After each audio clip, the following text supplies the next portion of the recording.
안녕하십니까, 조윤관입니다. 이런 사안을 왜 수사하라는 건지 청와대에서 해결했어야 할 문제가 아니었던가 싶다. 청와대 문건 유출에 대해 제3자의 개입 없이 경찰들의 혐의로 가닥을 잡아가고 있는 검찰 관계자들의 말입니다. 검찰 수사에 국민 64%가 불신하는 이유이기도 한데요. 집권 3년차가 꼭 2주일 앞으로 다가왔습니다. 과연 2주일 안에 정윤회 문건 파동에 매듭을 짓는 계기가 마련될 수 있을지 걱정인데요. 개각을 포함한 과감한 인적 쇄신이 필요하다는 목소리가 청와대 안에선 잘 들리지 않는 건지 궁금합니다. 수사병법 시작합니다.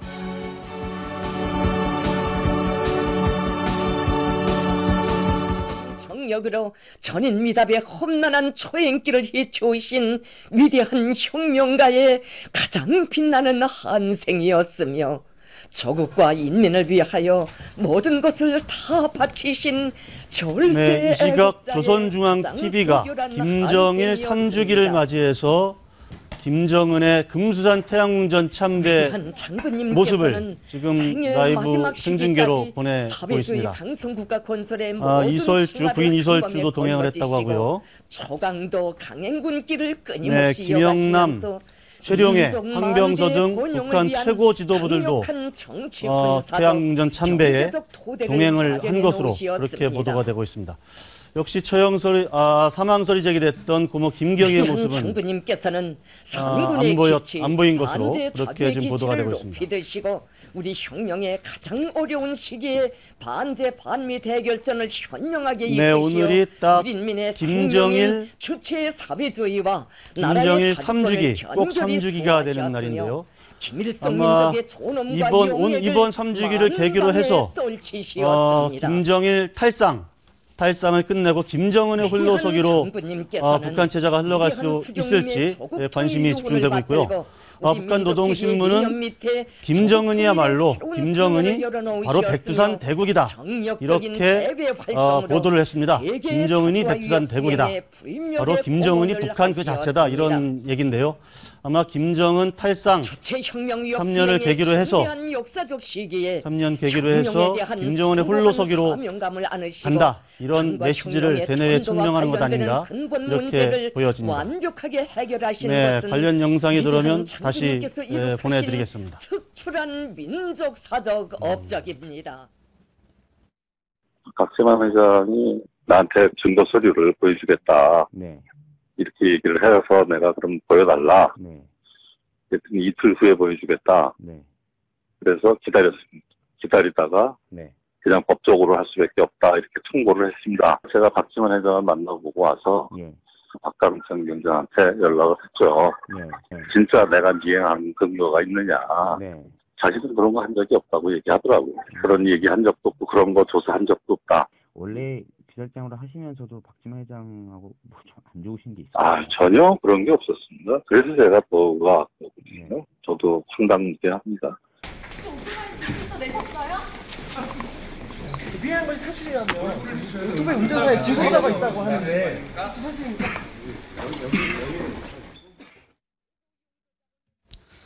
청와대 문건 유출 사건이 경찰들의 혐의로 좁혀지고 있지만 의혹은 마침표를 찍지 못하고 있습니다. 왜, 어떤 의문들이 발목을 잡고 있는지 집중 분석해 보겠습니다. 김광산 변호사, 정철진 평론가, 강현재 고은희 변호사 나왔습니다. 안녕하십니까? 네, 안녕하세요. 예. 자, 김 변호사님, 고은희 변호사님 처음이십니다. 잘 부탁합니다. 자, 조금 전에 저희들이 저 영상으로도 봤는데, 새로 제가 방송 들어오기 전에 들어온 속보에 따르면, 박지만 씨 측에서 미행설과 관련된 보고서가 있었다. 그리고 그 보고서는 박관천 경장이 만든 거다. 그 보고서를 검찰에 제출했다. 이렇게 검찰에서 브리핑을 했는데, 자, 일단 박관천의 뭐랄까요, 자작극으로 봐야 될까요? 뭐라고 봐야 될까요, 지금? 일단 검찰의 어떤 수사가 지금 막바지로 가고 있다고 생각이 들어요.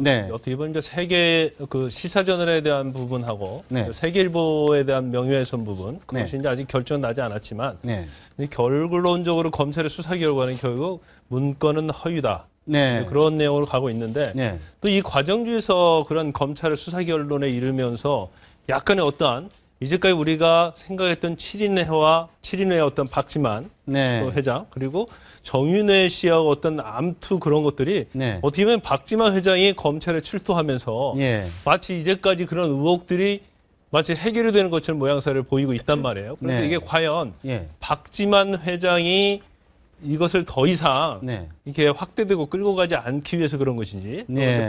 누나인 박근혜 대통령이 어떤 국정운영 부담을 주지 않기 위해서 그런지는 모르겠지만 네. 이제까지 어떤 나온 어떤 그러한 팩트들을 네. 이렇게 전체적으로 보면 네. 네. 좀 의외란 결과를 저는 솔직히 느꼈어요. 아. 근데 이게 또 뭔가 실체가 좀 따로 있는 것 아니냐 이제 그런 의심을 그렇죠, 한다 이 그렇죠. 말씀이죠. 예, 예. 근데 문건 유출 내용이 사실 정윤희 씨에 관한 것도 있고 어떤 서양인 씨에 관한 것도 있거든요. 네. 그렇다면 원칙적으로 박지만이나 서양인 씨에 관한 문건은 어떻게 보면 반대파가 작성할 가능성이 크고 네. 정윤혜 씨의 문건에 대해서는 어떻게 보면 그 반대파인 7인회나 박지만 측이 네. 작성할 가능성이 큰데 네. 이제 그런 것들이 실제로 검찰 수사 결과 막바지 이르면서 그렇지 않다는 결론으로 가고 있는 것 같습니다. 네. 그 박지만 씨 죄송한데 잠깐 이제 시청자들 혼선이 있을 것 같아서 저희들이 이제 저 판넬을 만들었는데 만든 직후에 지금 새로운 속보가 들어와서 사실은 그래서 저희들 첫 번째 의문을 제기했던 거거든요.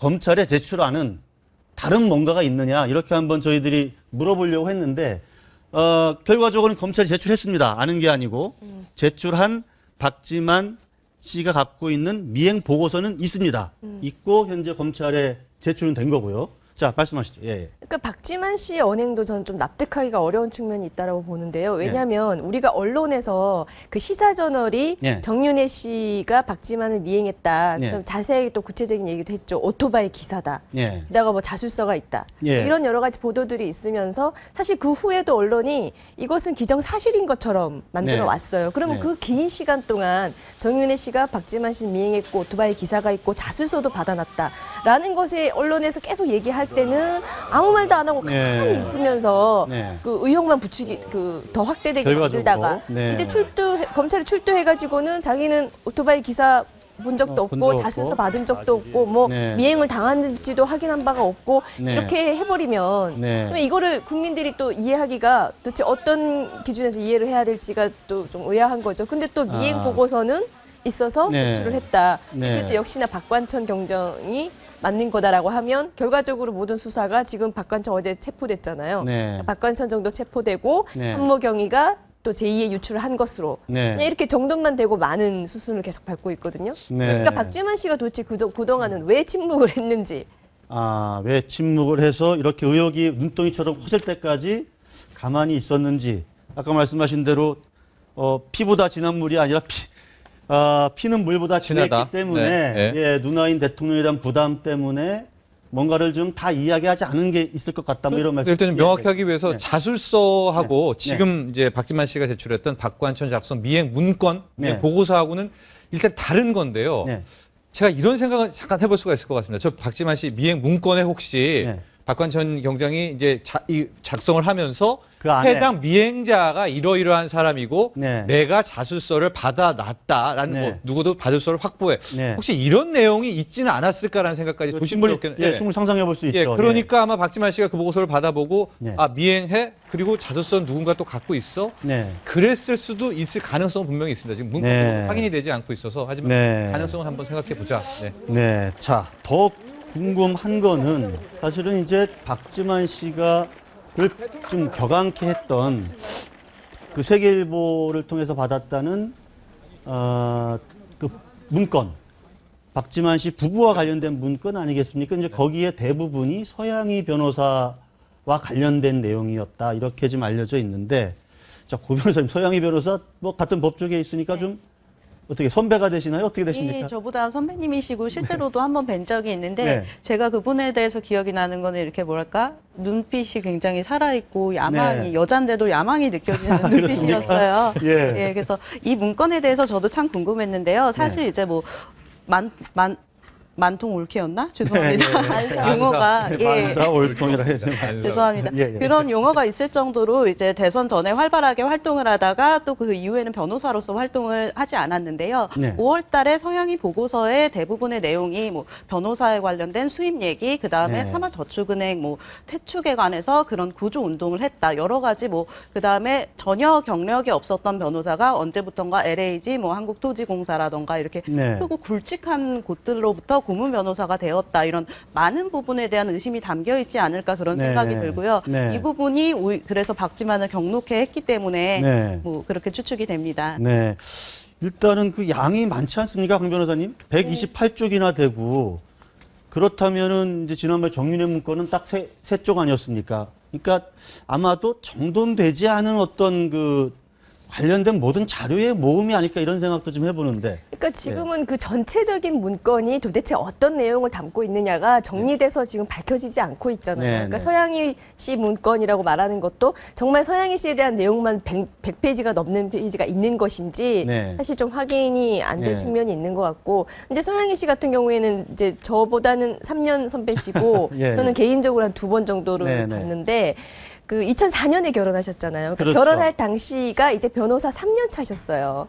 그래서 나이도 이제 모 되게 로펌에 뭐 한 그때 30살쯤 됐을 때. 모 로펌에 있으시다가 뭐 나오시고 나서 이제 결혼을 했는데 결혼하고 나서 이제 거의 갑자기 이제 법무법인의 대표 공동 대표도 하다가 나중에는 따로 또 세비씨라는 걸 차려서 대표도 하고 뿐만 아니라 무슨 경영 컨설팅 회사도 차리고 제가 만났을 때도 업무상 만났는데 굉장히 일 욕심이 많았어요. 근데 사실 그 짧은 경력에 어떤 뭐 전관도 아니고 그런 분이 여성 변호사, 나이 젊은 여성 변호사가 법무법인의 대표를 맡거나 아까 변호사님 말씀처럼 굵직굵직한 회사의 고문을 맡을 일은 현실적으로 업계 사정상 불가능한 일이거든요. 그것만으로. 그러니까 서양희 변호사가 변호사 업무를 하는 과정에서 고문 변호사가 될 수 있었던 거는 본인 의사는 어쨌든 간에 다 박지만 씨의 아내이기 때문에 고문으로 선임을 한 거예요. 회사 입장에서는.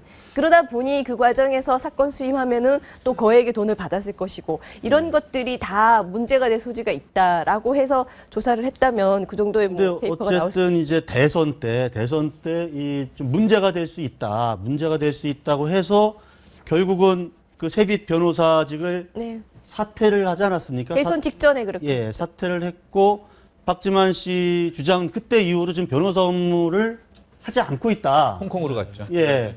그런데 왜 이렇게 그 온갖 루머들이 좀 난무하는 거냐. 이래서 좀 화가 났고 그게 또 미행설과 이제 연루가 되고 그 미행설의 배후에는 정윤회 씨가 있다라는 또 누군가의 그런 어떤 얘기도 있었고 하면서 이게 막 커진 측면이 있는데 자, 그러니까 이거를 그렇다면 그게 실체가 있는지 없는지를 또 봐야 되고 또 한 측면은 누군가가 무슨 의도로 박지만 씨한테 서양희 변호사와 관련된 문건을 만들어서 갖다 주고 뭐 어떤 의도가 있으니까 그렇게 하지 않았겠습니까?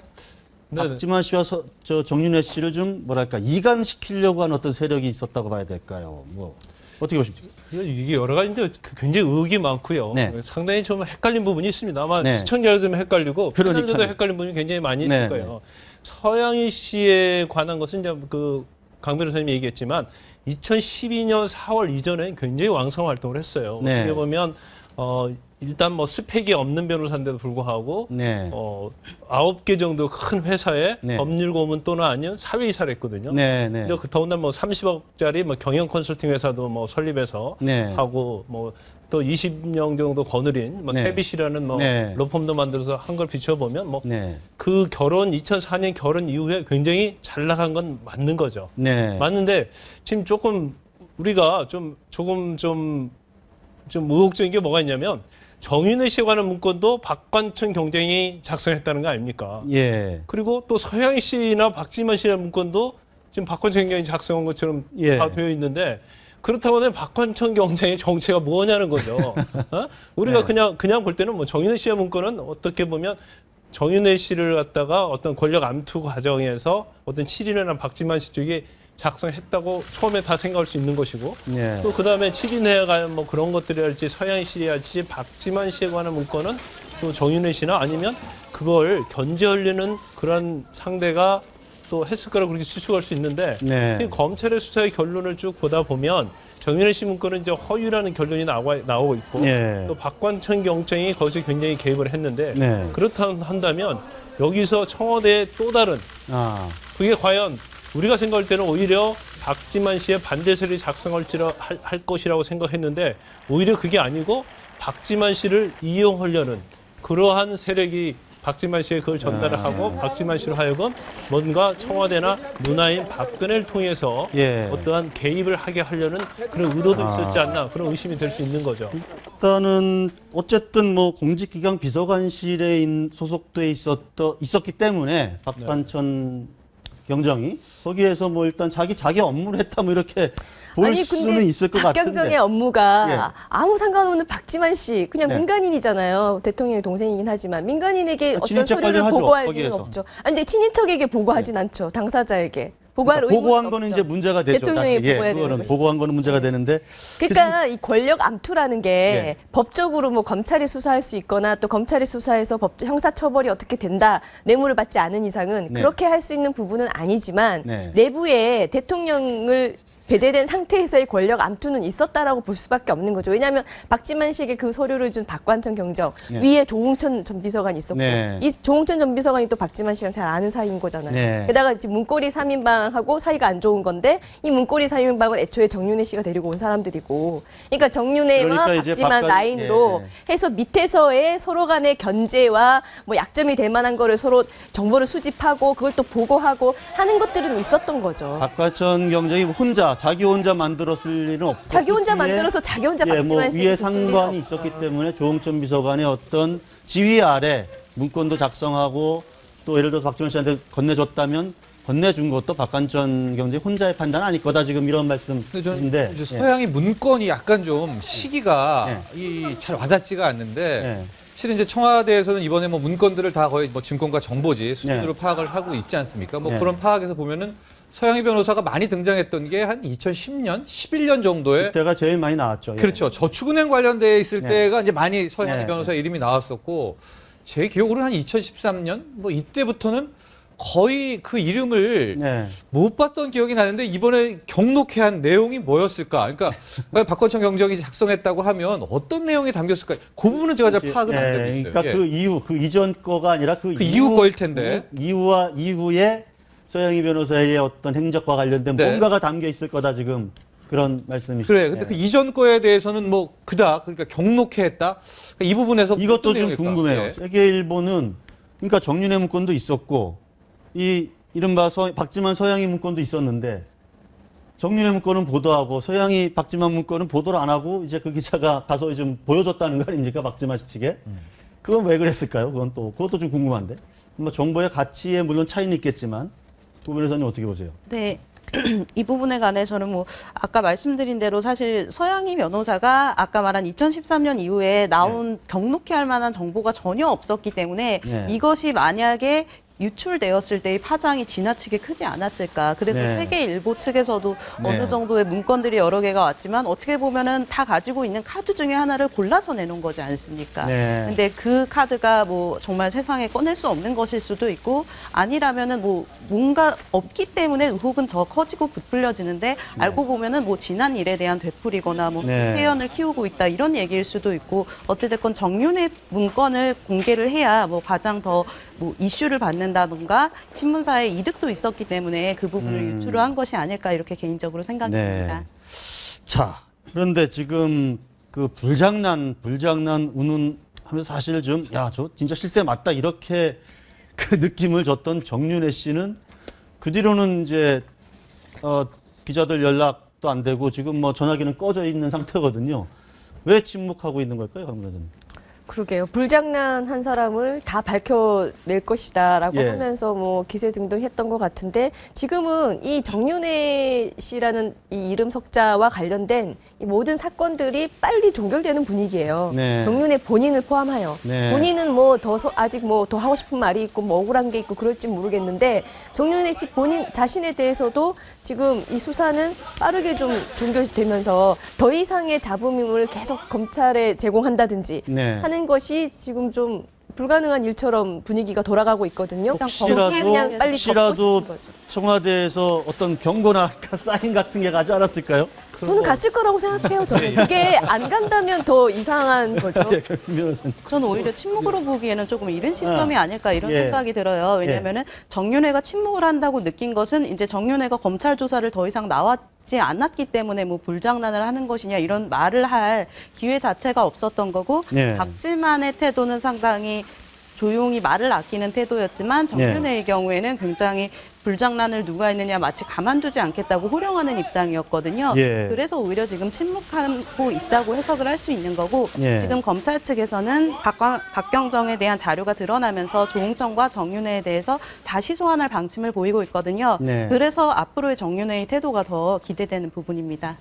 그런데 이제 사건의 분위기는 뭐 그렇게 하고 있는 것 같아요. 일단 이 사건이 이제 처음에 문건 유출하고 어떻게 보면 두 가지 쟁점이거든요. 문건 유출을 누가 했느냐였고 두 번째는 뭐냐면 그 문건의 내용이 사실이냐 그거였잖아요. 그래서 정윤회 씨가 사실 그 검찰에 출두하면서 이게 클라이맥스에 왔어요. 불장난을 춤추는 사람이 있다고 했고 거기 이제 박지만 씨가 또 갑자기 소환됐지 않습니까? 그런데 지금 어떤 과정을 보면 정윤회 씨 측도 불장난이 아니고 이 불을 좀 끄고 싶어하는 그런 모양새고 박지만 측도 이 불장난을 끄고 싶어하는 그러한 모양새를 가고 있지 않나 그런 생각이 들더라고요. 그런데 왜냐하면 이게 사실 우리가 박지만 씨가 검찰에 출두할 때는 박지만 씨도 그 전에 얘기했잖아요. 내가 나가서 할 말 다 하겠다. 내가 때가 되면 밝히겠다고 했단 말이야. 근데 그 밝히겠다는 내용의 의미는 우리가 볼 때는 어떤 정윤회 씨의 국정 뭐 개입이랄지 그 문고리 3인방의 어떤 개입 의혹 그런 거에 대해서 밝혔다는 의미로 들었는데 지금 보면 밝혔던 의미가 뭐 미행가 없고 불을 끄는 그런 방향으로 가고 있거든요. 이게 사실은. 자, 이 문고리 3인방 말씀을 하시니까 사실 지금 3인방의 진짜 그 어떤 뭐랄까요 권력이랄까 이런 부분도 사실 좀 궁금한 대목인데 진짜 국정에 정말 그렇게 큰 파워를 행사하고 있는지 지금 저희들이 지금 텔레비 화면을 보면 알 수가 있는데 사실 이재만 비서관은 인사위원회에 들어가거든요. 고정 멤버고 정호성 비서관은 여러 가지 국제회의라든지 이런 회의에 배석을 합니다. 일정 메시지 담당인데 그러니까 어쨌든 그런 행사장에 배석을 하면 상당히 지금 세게 느껴지거든요. 안봉근 비서관의 경우는 여러 가지 뭐 약간 잡음도 있었습니다. 경찰 뭐 민원이 있었다 없었다면 논란도 있는데 아마 저런 부분들이 논란이 돼서 세간에서는 결국은 저분들 중에 일부는 뭔가 좀 정리가 되어 이 사태가 끝나지 않겠느냐 이런 얘기가 좀 나오고 있는 건 아니겠습니까? 저 세 분들이 지금 이제 공식적인 직함은 비서관이라고 달고 있지만 아까 앵커님 말씀하신 대로 주요 요직을 곳곳에 다 이제 챙겨놓고 그걸 담당하고 있는 데다가 그냥 순순히 비서관이라고 하지만 박 대통령과 15년 이상의 인연을 가지고 왔다가 청와대에 같이 들어온 사람들이거든요. 이런 비서관하고 그냥 공직에 쭉 있다가 박근혜 대통령 따라서 원래 청와대에 근무하게 돼 있던 그냥 일반 공무원인 비서관하고 차원이 다른 거죠. 그러니까 이 세 분이 박근혜 대통령에 밀착하면서 그 다른 비서관이 할 수 없는 행동들, 뭐 예를 들면 박근혜 대통령이 직언을 한다든지 그런 것들이 얼마든지 가능한 사이이기 때문에 이분들의 힘이나 입김이 다른 뭐 비서관과 똑같고 아무런 어떤 뭐 권력의 그 파워를 자기 직책을 초과하는 파워를 가지고 있지 않다라고 보는 게 더 현실성이 없는 얘기예요. 박 대통령과 뗄래야 뗄 수 없는 인연이거든요. 이렇게 온 국민을 불신하게 만들고 뭐 정윤회 건으로 지금 뭐 국가 운영이 마비되다시피 해도 안 맺히잖아요. 박근혜 대통령은 이 세 분을 안 버릴 거라는 거죠. 그 정도로 견고한 신뢰를 뭐 단정할 수는 없죠. 좀 지금까지 태도는 박근혜 대통령께서 그랬죠. 뭐 어떤 답이 나올지는 아마 청와대도 좀 고민을 하고 있지 않을까 싶은데요. 이제 만만해서 이제 세 명이 다 됐습니다. 이재만 또 정윤회, 박지만 씨가 다 등장을 했고 다 소환을 받고 조사를 받았는데 우리 김 변호사님 말씀한 대로 뭐 정윤회 씨 문건, 박지만 씨 유출 문건 이 정도가 됐고 이제 이재만 비서관의 문제를 또 어떻게 처리할 건가는 분명히 검찰에 남아 있습니다. 지금 뭐 전반적인 국정 개입뿐만이 아니라 개별적인 구체적인 사안으로 들어가면은 이제 문체부 국장, 과장의 그 인사 개입한 부분도 있었고 또 김종 제2문화차관과의 문제도 하지만 그 문제도 아마 경찰이 매듭까지 져야 아마 어느 정도 마무리되죠. 그렇죠. 매듭 자, 해야 하는데요. 사실 이게 법적인 영역이 아니고 정치적 영역이라서 어려울 듯합니다. 자, 알겠습니다. 자, 오늘 다른 주제로 한번 넘어가 볼까 하는데요. 네, 조연아 씨가 오늘 검찰에 출석을 했는데 일단 준비된 영상을 한번 보시고 말씀 나눠 보시겠습니다. 지금 눈물 흘리고 계신데 심정 한 말씀만 해주시죠. 카메라 내려 앞에. 네, 조연아 씨 오늘 검찰 출두를 했는데 지난번 국토부 출석 때하고 좀 모습이 좀 달랐던 것 같죠? 훨씬 더 고개를 더 숙였던 것 같고 가장 큰 차이는 조연아 씨가 고개를 얼마 더 숙였냐 이 차이보다는 딱 한눈에도 보기에 그때 당시 국토부 출석할 때는 조연아 씨 바로 옆에 붙을 수 있는 기자들이 한 명도 없었어요. 조연아 씨 혼자 딱 서가지고 왜냐하면 몇 시간 전에 이미 대한항공 측 임원들이 와서 리허설을 했거든요. 기자들을 상대로 사전에 리허설을 했기 때문에 조연아 씨 옆에 기자들이 붙어서 이제 마치 제인이 이렇게 휘청휘청 거리듯이 그런 모습을 연출 안 하게끔 다 저렇게 라인을 치고 그거는 일단 서로의 어떤 양해를 할 수 있는 것 아닙니까? 그렇죠. 사전에 근데 리허설까지 했다는 것이 이 조사를 받으러 오는 사람의 태도로 맞느냐라는 논란이 있었던 거죠.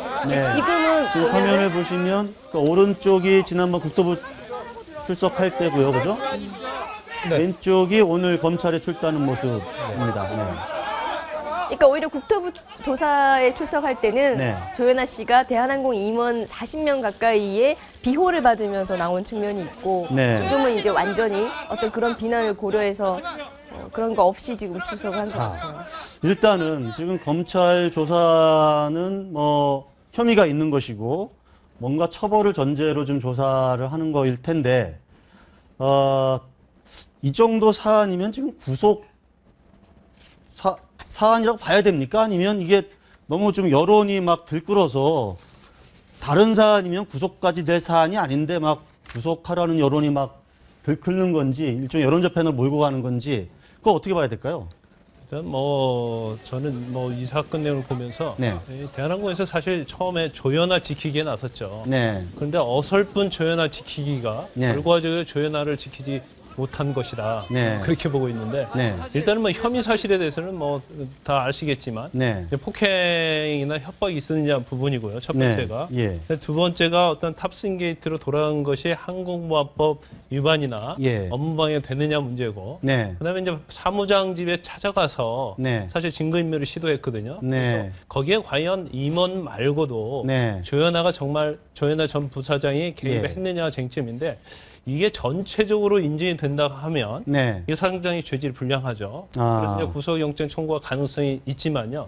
이 항공보안법 위반하고 사실 증거인멸죄는 약간 문제가 있을 수 있습니다. 왜냐하면 일단 이륙 후에 항공기의 어떤 운항을 갖다가 변경하도록 한 게 아니고 단지 돌아가기 게이트로 램프 리턴을 했기 때문에 이 부분에서 이제 법적인 문제가 있고요.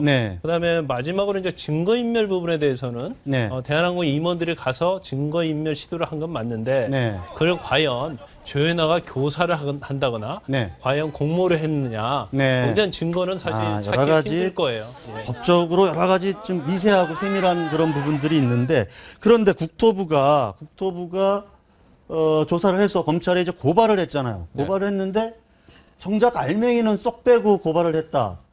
이렇게 좀 그래서 국토부가 대한항공 감싸기 하는 것 아니냐 이런 비판이 좀 나오고 있는데. 그랬는데 아마 이제 국토부와 검찰도 어느 정도 자신들의 영역을 지켰다 저는 이렇게 보고 있습니다. 그러니까 아마 시청자 여러분들도 이 땅콩 리턴 사건의 결말 어떻게 날 것인가. 일단 국토부 쪽에서는 대한항공이라는 법인에 대해서 행정 처분을 내리게 됩니다. 지금 두 가지 나오고 있죠. 운항 정지, 최대 30일까지도 31일까지도 된다는 얘기. 아니면은 과징금 14억 원인데 둘 중에 하나를 이제 국토부 조사를 통해 가지고 대한항공 법인에 대해서 매기게 되고 이번 국토부 조사에서 거짓 진술 회유, 폭언 폭행, 위협 이런 부분들은 조사를 했는데 이거의 모든 공은 검찰에서 일어나 하자. 그래서 이제 폭언 폭행 부분, 또 거짓 진술 회유 부분, 그리고 마지막은 좀 저도 과하다 싶은데 이제 항로 변경죄라고 그래가지고 램프 리턴 했으니까 가장 뭐 10년짜리 형이거든요. 그 세 가지 항목에 대한 부분은 이제 조현아 전 부사장의 부분은 검찰한테 넘긴다. 바로 그 항로 변경 그 대목이 네. 어쨌든 제일 그 핵심이지 않겠습니까? 그런데 이제 국토부 관계자에 따르면 조 전 부사장이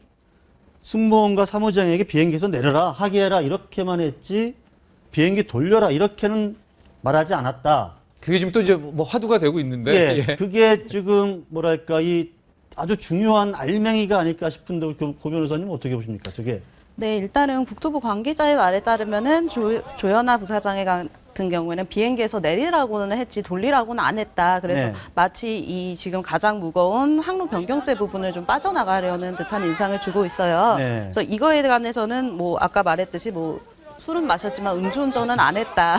뭐 이런 연예인 발언과 사실은 네. 다를 바가 없고요. 네. 그다음에 아까 뭐 구속 사유나 여러 가지 말을 했지만 이게 뭐 마녀 사장이 될 위험도 있지만 그게 아니라 실질적으로도 굉장히 위험하고 무거운 범죄이기도 합니다. 네. 예, 뭐 예를 들면은 뭐 증거를 인멸을 한 게 단순히 문제가 되고 안 되고가 아니라 그 예. 사람의 집에 가서 사과를 받고 싶지 않은데 받으라고 강요를 하거나 네. 합의를 원하지 않는데도 계속 찾아가는 것 또한 강요죄가 될 수도 있는 거거든요. 네. 강요죄와 뭐 항공보안법 위반죄, 그다음에 항공법 위반, 그다음에 폭행, 협박, 뭐 네. 이러한 여러 가지 범죄를 합치면 적어도 한 5개 정도 된다면은 범죄의 중대성도 인정이 되는 것이고, 네. 그다음에 아까 말한 증거 자체에 인멸이나 교사가 있지 않았다고 하더라도 어느 정도 그 정도의 정황이면 증거 인멸에 대해서 어느 정도 강한 의심은 가고 있고요. 네. 그렇게 되면은 사전 구속 영장까지도 충분히 가능한 사안이라고 보고 가능할 수 있습니다. 있다. 네. 그러니까 국토부 검찰, 네. 입장에서는 대한항공의 심기를 네. 조금은 눈치를 본 거죠. 이 항로 변경이라는 가장 중한죄를 뺀 거는.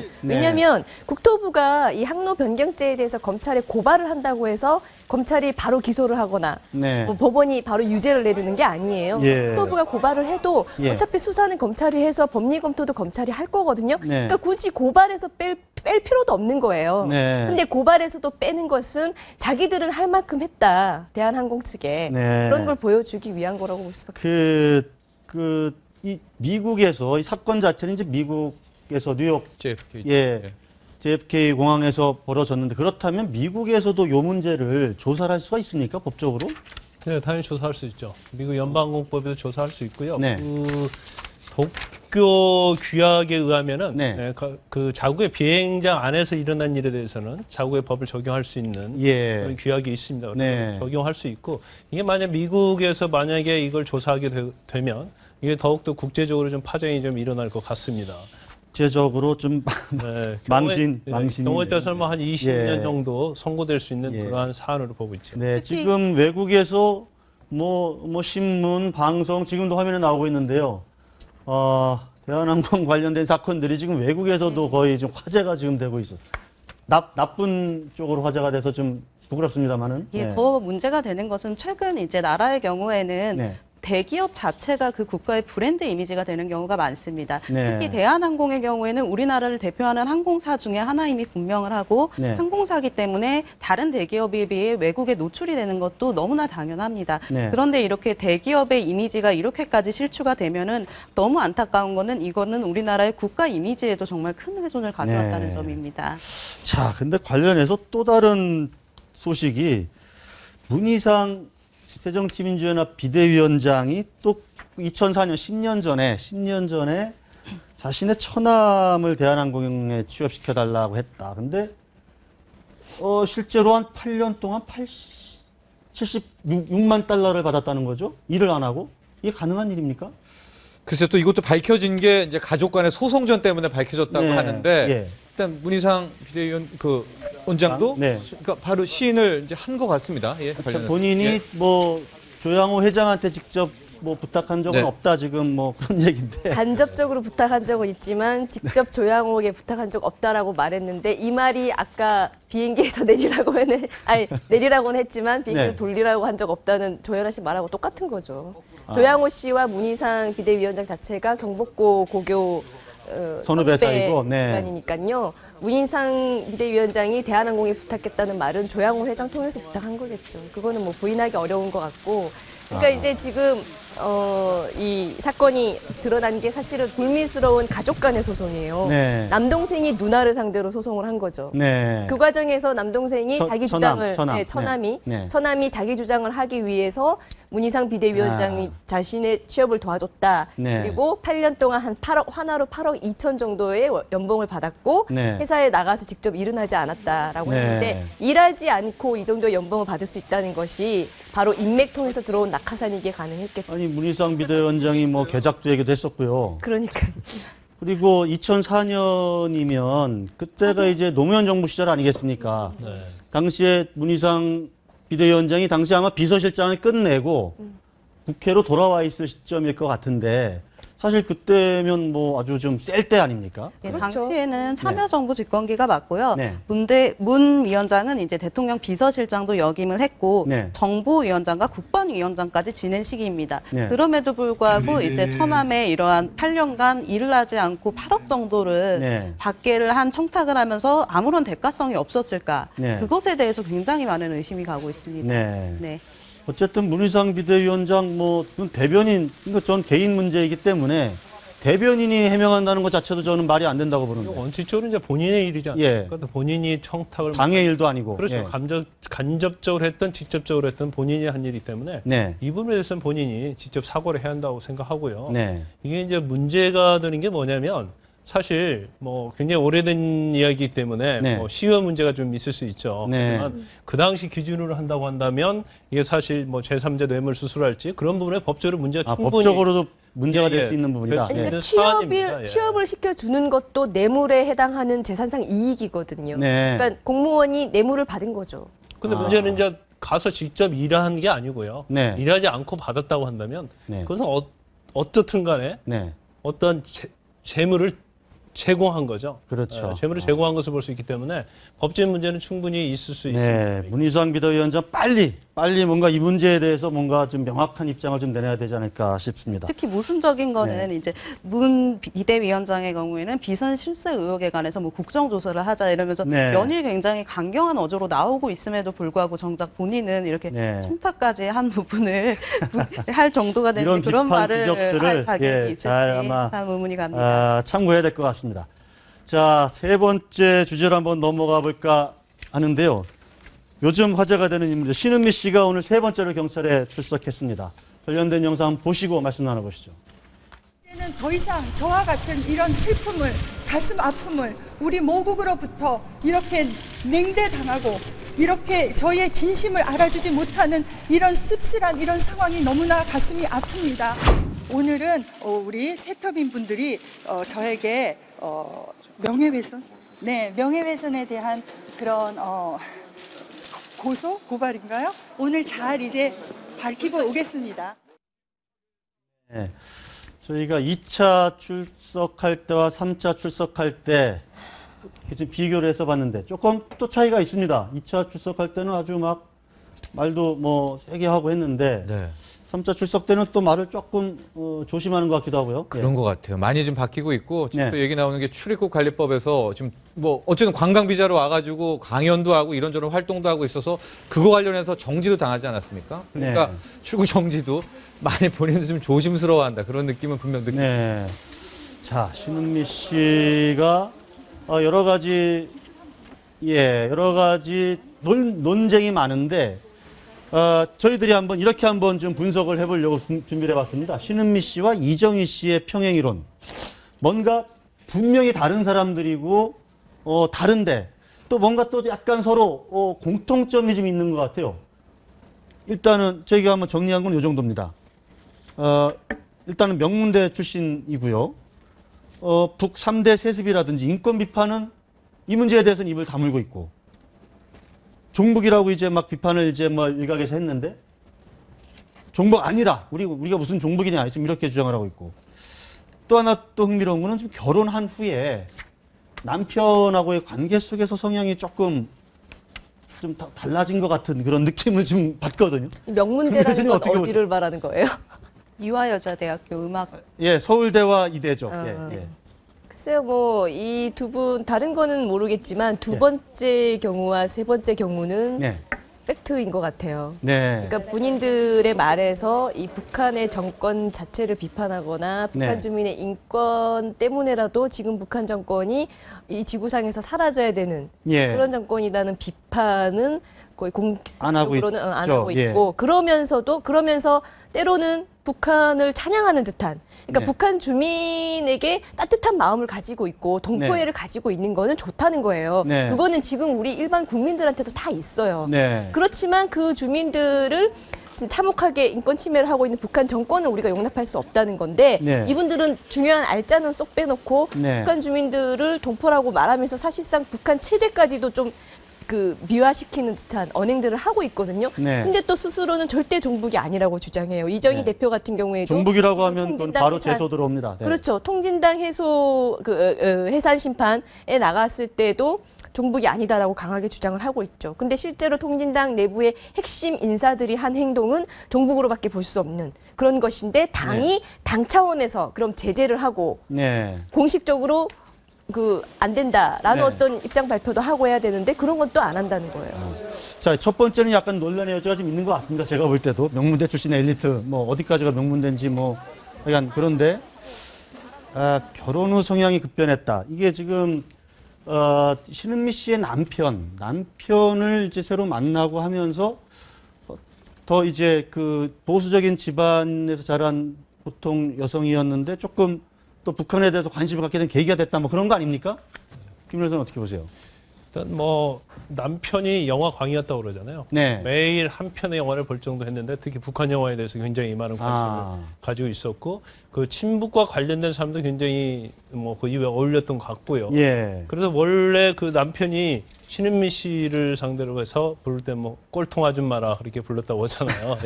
꼴통 아줌마가 떠드는 걸 가지고 왜 호들갑이냐 지금? 그런데 아마 본인이 이제 북한에 좀 다녀오고 책도 쓰고 그래서 어떤 본인의 인지도가 좀 상승하면서 어떤 거기에 대한 좀 약간 우월감이 좀 많이 가졌지 않나 싶습니다. 그래서 사실 지금 국가보안법 위반이 되느냐 안 되느냐도 굉장히 논란이 많은데 사실 하는 이 얘기들을 쭉 보면 사실 국가보안법 7조 1항이 말하고 있는 고무 찬양으로 보기에 굉장히 어려운 면이 있어요. 좀 상당히 경계선상에 있습니다. 이게 법적으로 적용하기는 그렇죠. 고무 찬양이냐 단순한 옹호 미화냐 그런 부분이 좀 있고요. 아니 내가 느낀 바를 가서 와서 이 얘기를 했는데 내가 적극적으로 북한 체제를 찬양을 했다던가 아니면 현재 김정은을 갖다가 굉장히 미화를 하고 찬양한 게 아니지 않느냐. 그렇기 때문에 사실 국가보안법으로 이걸 죄명을 적용하기는 굉장히 어려움이 있습니다. 수사기관도 굉장히 고민을 많이 하고 있을 겁니다. 자, 신은미 씨 남편 얘기를 아까 좀 하다가 왔는데 이 정모 지금 또 어디에 있는지 모르겠어요. 지금 잠적을 했습니다.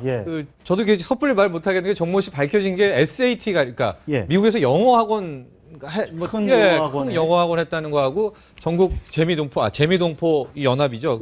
전국 연합의 회원이었다 정도인데 과연 이분이 어떤 영향을 신은미 씨한테 줬는지는 글쎄 제가 파악이 안 되지만 지금 중요한 거는 모습이 지금 안 나타나고 있거든요. 그래서 이미 떠난 게 아니냐, 미국으로 출국한 게 아니야. 근데 출국관리소에서 지금 특별한 확인 같은 게 지금 안 되고 있어서 아직까지는 서울에 있는 것 같은데 이 정 씨가 어떤 영향을 줬을까? 그런 것도 한번 우리가. 근데 이제 부부가 같이 어떤 사상을 공유하면 사실은 더 굳어지잖아요. 이정희 씨도 사실 남편 심재환 변호사가 그러니까 사실 종북이라고 말하면 이제 안 된다라고 하지만 소위 종북이라고 불리어지는 사람들 같은 경우는 부부가 같이 그것의 뜻을 같이 하지 않으면 부부이기가 힘든 것 같아요. 그러니까 애초에 그런 사람들이 결혼을 하거나 그런 사람하고만 결혼을 해야 되거나 부부이기 때문에 계속 그 생각이 견고하게 유지가 되거나 둘 중 하나거든요. 김재현 의원의 남편도 아마 비슷하게 같이 학생운동을 하면서 신은미 씨 남편분에 대해서 재미있는 자료 중에 하나가 우리 돈 1억 원에 해당하는 정도의 돈을 북한 여행에 썼다고 합니다. 그리고 두 번째로 재미있는 거는 이제 종북 단체의 회원으로도 활동을 하고 있고요. 신은미 씨 같은 경우에는 아까 가장 문제가 되는 게 애매하게 이게 찬양 고무죄인지 아닌지의 경계선상에 서 있다는 겁니다. 그런데 이제 이분이 3번을 출석을 하면서 점점 마치 이제 표현의 자유를 강조를 하고 자신은 체제에 대한 그런 위협할 만한 의도는 없었다라는 거를 속으로 알면서 이렇게 전혀 순수하게 그냥 저는 북한이 좋고요. 백두산은 아름답고요. 이렇게 순수한 마음으로 지금과 같은 행동을 하고 있는 것 같지는 않고요. 아까 말한 지금 남편의 행동 등 다양하게 통해서 좀 의심된다고. 지금 화면에 보면 한국에서는 지금 종북 마녀 사행이 유행하고 있다. 남한은 독일 나치당 치하의 모습이다. 이런 내용을 담은 유엔 호소문을 유엔 인권이사에 보냈다는 건데 두 번째 문장이 전 더 충격적인데요. 나치당 치하에. 그러면 나치당 치하에 사는 우리는 뭔가요? 신은미 씨 문제는 좀 간단합니다. 우리는 뭐 세 분 변호사님 계시지만 제가 봤을 때 절대로 국보법 찬양 고무에 이게 걸릴 사안 같지는 않고요. 일관되게 말하는 게 신은미 씨가 자기가 본 거를 말할 뿐이다. 내가 간 곳을 전하는 거고 내가 받은 대우를 뭐 그대로 전하는 것이다. 이렇게 일관되게 말을 하고 있으니까요. 간단한 방법은 뭐 우리 탈북자 여군 출신의 탈북자랑 뭐 끝장 토론 하고 싶은 분들 계시니까 한번 둘이 이렇게 한번 끝장 토론을 하시면 어떨까? 뭐 그런 현실적인 방법이 더 마지막으로요. 한 1분 정도 시간 남는데 평론가께 저 질문을. 지금 제1롯데월드가 엄청 시끄러워요. 이거 짧게 한번 좀 정리 좀 하고 왔으면 좋겠어요. 예, 일단은 또 어제 두 번째 사망 사고가 났고요.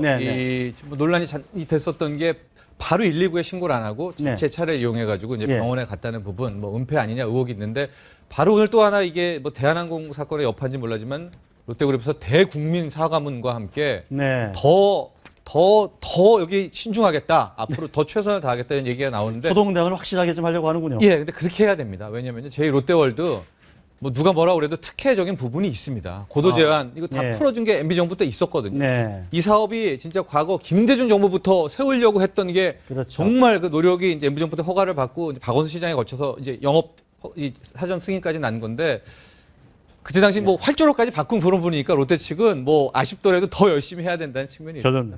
자, 무슨 바벨탑의 저주로 이어지지 않기를 바라겠습니다. 자, 오늘 말씀 여기까지 듣도록 하겠습니다. 말씀 잘 들었습니다. 감사합니다. 정윤관의 처병법 오늘 순서 여기까지입니다. 시청해주신 여러분 고맙습니다.